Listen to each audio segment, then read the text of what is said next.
Silk స్మితాగా ప్రసిద్ధురాలైన Vijayalakshmi ప్రముఖ దక్షిణాది నటి.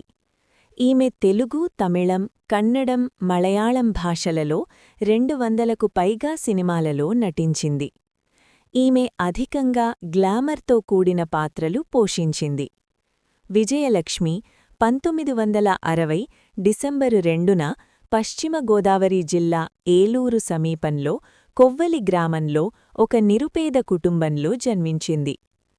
4వ తరగతితో చదువుకు స్వస్తి చెప్పింది.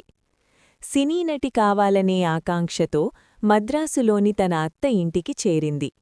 స్మిత అని తెరపేరు ధరించింది. సిల్క్ స్మిత మొదటి చిత్రము తమిళంలో వండి చక్రం 1979లో విడుదలైన ఈ చిత్రంలో ఆమె పాత్ర పేరు సిల్క్.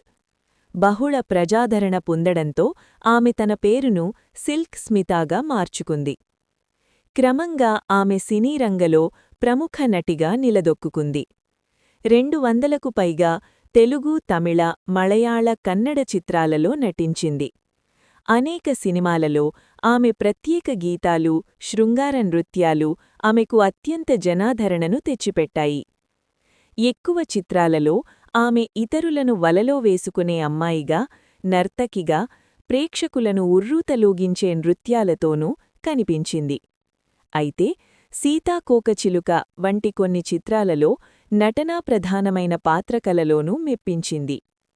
వసంతకోకిల చిత్రంలో ఆమె పాత్ర విమర్శకుల మన్ననలు పొందింది.